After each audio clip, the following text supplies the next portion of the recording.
Hello dear students, मैं संतोष कुमार प्रयागराज से स्वागत है आप सभी का ऑक्सी कोचिंग के एक और वीडियो में। आज की वीडियो हम प्रश्नावली 13.2 के तीसरे क्वेश्चन को सॉल्व कर रहे हैं, यानी कि पार्ट सी का ये वीडियो है। तो सारे पार्ट के वीडियो अगर आपको देखने हैं तो आप डिस्क्रिप्शन को जरूर चेक कर लेना, या फिर 9th क्लास की सारी वीडियो देखने के लिए आप आई बटन या डिस्क्रिप्शन दोनों जगह आप चेक कर सकते हो। दोनों जगह ही आपको 9th क्लास की प्लेलिस्ट मिल जाएगी। वीडियो शुरू करने से पहले सब्सक्राइब कीजिए ऑक्सी कोचिंग यूट्यूब चैनल को और बेल आइकन को ऑल पे कीजिए, जिससे फ्यूचर में कोई वीडियो आप मिस ना करो। अगर आपने पहले से ही सब्सक्राइब कर रखा है तो थैंक यू वेरी मच। आज के क्वेश्चन की बात कर लें। धातु का एक पाइप 77 सेंटीमीटर लंबा है। इसके एक अनुप्रस्थ काट का आंतरिक व्यास 4 सेंटीमीटर है और बाहरी व्यास 4.4 सेंटीमीटर है। ज्ञात कीजिए। ओके, क्या ज्ञात करना है इस पर हम बाद में आते हैं। पहले क्वेश्चन के अनुसार देखो, वैसे किताब में एक आकृति दी गई है मगर उस आकृति से बहुत ही कम समझ में आता है, इसीलिए हमने एक नई आकृति बना ली है। क्वेश्चन के अनुसार एक पाइप है। अब पाइप है तो भाई अंदर से खोखला होगा और पाइप की जो दीवार होती है उसकी कुछ मोटाई भी होगी, ठीक है। तो अंदर से वो जितना खोखला है तो वो खोखले वाले का व्यास कितना है, यहाँ पे दिया है 4 सेंटीमीटर क्वेश्चन के अनुसार, तथा बाहरी व्यास कितना है, यानी कि जो पाइप की मोटाई है अगर उसे भी मिला लें तो बाहरी व्यास कितना है 4.4 सेंटीमीटर, ठीक है। और पाइप की ऊंचाई है 77 सेंटीमीटर। वैसे ये पाइप की लंबाई दिया है कितना लंबा है, तो वो हाइट का काम करेगा, ठीक है। समझ में आ गया। अभी आते हैं क्वेश्चन पे। तो पहला, दूसरा और तीसरा टोटल 3 ऑप्शन दे रखे हैं। पहले में है आंतरिक वक्र पृष्ठीय क्षेत्रफल, यानी कि ये पाइप के अंदर का क्षेत्रफल कितना है, ठीक है। पाइप के अंदर का वक्र पृष्ठ क्षेत्रफल कितना है, ठीक है। तो वही है, हम सॉल्व करते हैं और बताते हैं कितना है। वक्र पृष्ठ क्षेत्रफल तो आपको पता ही होगा किसे कहते हैं। अगर नहीं पता तो आई बटन पे हमें वीडियो की लिंक दे रहे हैं, उसे जरूर देख लेना, आपको डिटेल में सारी बातें पता चल जाएगी। तो यहाँ पे हम शुरुआत करें हल। तो हमें जो जो चीज़ दिया गया है वो हम लिख लेते हैं। हमें क्या प्राप्त है, एच यानी पाइप की हाइट है, हमें पता है कितना 77 सेंटीमीटर, ठीक है, एक चीज़। तथा डी पता है, डी यानी कि व्यास। अब देखो 2 डी पता है, एक आंतरिक व्यास एक बाहरी व्यास। तो अंदर का व्यास को हम स्मॉल डी से दिखाएंगे और बाहरी व्यास को हम कैपिटल डी से दिखाएंगे। तो आंतरिक व्यास डी कितना है 4 सेंटीमीटर। सो गाइस, अगर आंतरिक व्यास डी 4 सेंटीमीटर है तो आंतरिक त्रिज्या भी तो कुछ होगी। आंतरिक त्रिज्या वही व्यास का आधी होती है, कितना 2 सेंटीमीटर। अगर व्यास 4 है तो त्रिज्या 2 बनी है। तथा बाहरी व्यास भी हमें पता है, तो हम इसे कैपिटल डी से दिखा देते हैं। कितना है 4.4 सेंटीमीटर, ठीक है। अब बाहरी व्यास 4.4 तो बाहरी त्रिज्या भी कुछ होगी, तो हम इसे कैपिटल आर से दिखा देते हैं। कितना 2.2 सेंटीमीटर, ठीक है। इतनी सारी चीज़ें क्लियर हो गई है, अच्छी बात है। अब हम यहाँ पे पहले चीज़ को सॉल्व करते हैं। आंतरिक वक्र पृष्ठीय क्षेत्रफल, यानी कि पाइप के अंदर का क्षेत्रफल कितना है। तो वक्र पृष्ठ क्षेत्रफल का फार्मूला काफ़ी ईजी है, आपको पता भी होगा 2πr/h। तो हम वही लिखेंगे कि आंतरिक वक्र पृष्ठ क्षेत्रफल, फार्मूला वही होता है, चाहे आप आंतरिक वक्र पृष्ठ निकालो चाहे बाह्य वक्र पृष्ठ, एक ही फार्मूला होता है। क्या 2πr/h। और आंतरिक और बाह्य में सिर्फ r का मान बदलता है, बाकी सारी चीज़ें सेम रहती हैं। तो 2 × पाई का मान 22/7 हम रख लेते हैं। r हमें पता है, देखो आंतरिक व्यास निकालने हैं तो हमें आंतरिक त्रिज्या भी लेनी पड़ेगी। कितना 2 इंटू एच सबके लिए सेम रहेगा, कितना 77 सेंटीमीटर, ठीक है। अब जब हम इसे सॉल्व करेंगे तो हमें आंतरिक व्यास का क्षेत्रफल, आंतरिक क्षेत्रफल पता चल जाएगा। तो ये 7 को 77 से काट दिया तो 11 आया। ये 7 से 77 को काटा तो 11 आ गया, ठीक है। तो बचा क्या, क्या कहते हैं, ये 2 का मल्टीप्लाई 22 के साथ करेंगे तो आता है 44 इंटू ये वाला 2 और इंटू ये 11, ठीक है। अब ये 44 उतरा इंटू 11 का मल्टीप्लाई 2 के साथ तो आया 22। अब 22 का मल्टीप्लाई अगर आप 44 के साथ कर रहे हो तो 968 प्राप्त होगा। मल्टीप्लाई करके आप चेक कर लेना।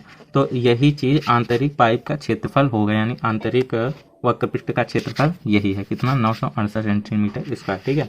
और दूसरे ऑप्शन में हमें पूछ रहा है कि बाहरी वक्र पृष्ठ क्षेत्रफल, यानी कि आंतरिक का एक आंसर तो हमें मिल गया, आंतरिक का आंसर हो गया। अभी दूसरे को हम सॉल्व करेंगे। तो दूसरे के लिए हमें दूसरे पेज की आवश्यकता होगी, तो हम इस पेज पे सॉल्व करते हैं। तो इसमें यहाँ से लिखते हैं दूसरा।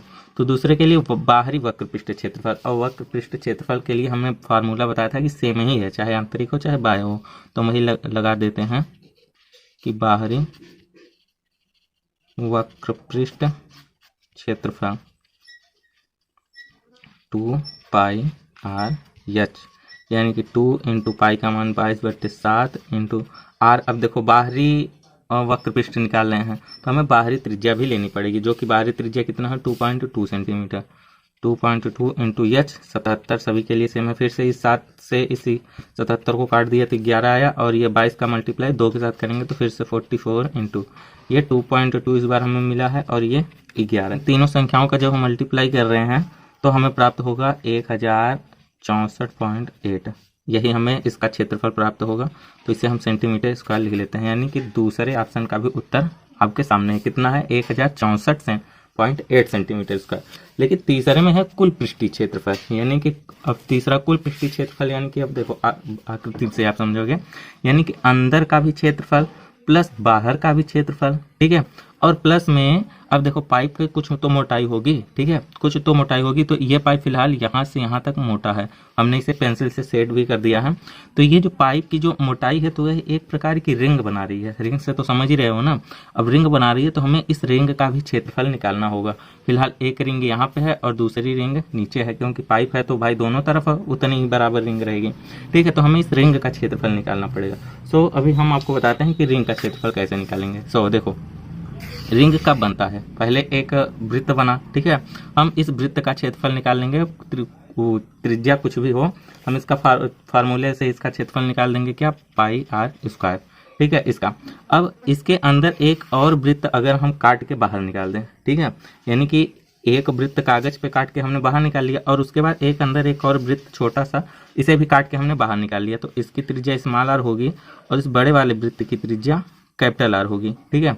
तो पाई आर स्क्वायर ये बड़े वाले वृत्त का क्षेत्रफल होगा। इसमें से अगर छोटे वाले वृत्त का क्षेत्रफल घटा देंगे तो हमें इस रिंग का क्षेत्रफल प्राप्त हो जाएगा, ठीक है। तो यानी कि हम इसी वाले फार्मूले का इस्तेमाल करेंगे। फार्मूला क्या बन के निकल गया, pi capital R square minus pi small r square. अगर हम पाई दोनों में कॉमन ले लेंगे तो फार्मूला क्या निकल गया, capital R square minus small r square. Capital R से मतलब है कि बड़े वाले वृत्त का त्रिज्या माइनस स्मॉल आर यानी कि छोटे वाले वृत्त की त्रिज्या। तो समझ गए ना कि किस तरीके से हम इस रिंग का क्षेत्रफल निकालेंगे। तो पहले अब हम रिंग का ही क्षेत्रफल निकालेंगे, उसके बाद हम तीनों क्षेत्रफल को प्लस कर देंगे तो हमें एग्जैक्ट संपूर्ण क्षेत्रफल प्राप्त हो जाएगा। तो हम यहाँ तीसरा ऑप्शन डालते हैं और हम यही लिखते हैं, इसे वलयाकार पृष्ठ हिंदी में यही बोलते हैं। तो यही लिखते हैं कि 2 वलयाकार पृष्ठों का क्षेत्रफल, पृष्ठों का क्षेत्रफल। आप वलयाकार पृष्ठ लिख लो या फिर 2 रिंगों का क्षेत्रफल, कुछ कैसे भी लिख लो, बस आपको समझ में आना चाहिए कि यहाँ आपने क्या लिखा है।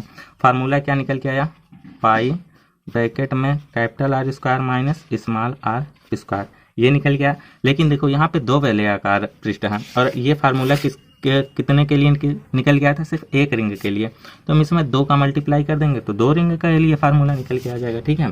तो हम सबसे पहले भी इसी को सॉल्व कर लेते हैं, यानी 2 इंटू पाई का मान 22/7 ब्रैकेट में कैपिटल आर का मान क्या है यहाँ पे 2.2, तो 2.2 स्क्वायर माइनस स्मॉल आर 2 है, यहाँ पे दिख भी रहा है, तो 2 स्क्वायर, ठीक है। इसे हम जब सॉल्व कर लेंगे तो हमें पता चल जाएगा कि ये वलयाकार यानी कि जो भी हमने सेट किया है तो आखिर इसका क्षेत्रफल क्या निकल के आएगा, ठीक है।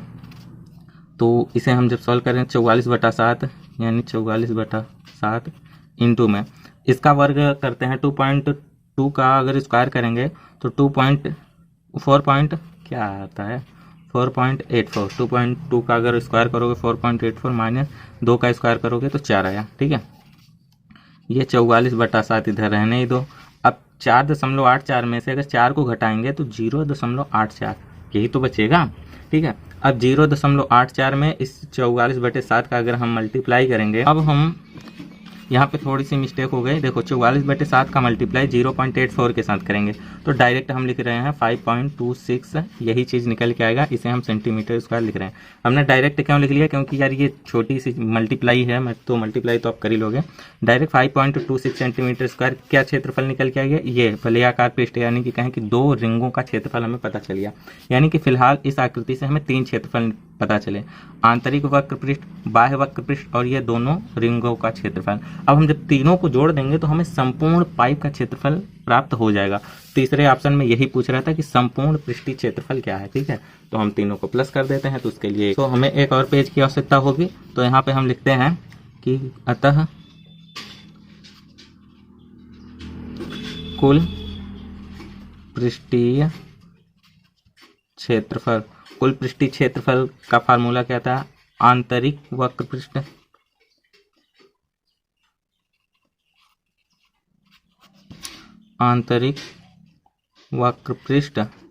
प्लस बाह्य वक्र पृष्ठ, यानी तीनों क्षेत्रफल को जोड़ देंगे।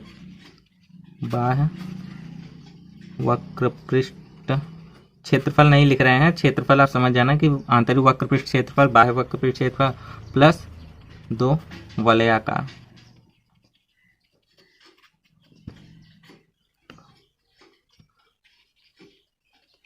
पृष्ठों का क्षेत्रफल। ठीक है, अब आंतरिक वक्र पृष्ठ कितना निकल के आया था? पहले ऑप्शन का उत्तर 968।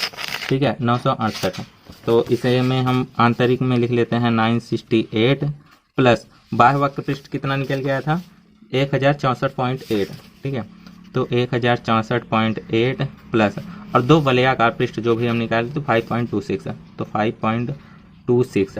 अब ये तीनों संख्याओं को अगर हम प्लस करते हैं तो हमें इसका तीसरे ऑप्शन का आंसर मिल जाएगा। तो 2038.606 यही क्षेत्रफल निकल के आएगा। यानी कि संपूर्ण पाइप का क्षेत्रफल, आंतरिक भी मिला लो, बाह्य भी मिला लो, ये दोनों रिंगों का क्षेत्रफल मिला लो, इसके अलावा और कोई क्षेत्रफल बचता भी नहीं है। तो संपूर्ण पाइप का क्षेत्रफल कितना निकल के आ गया? यानी कि संपूर्ण पाइप के सतह का क्षेत्रफल कितना निकल के आ गया?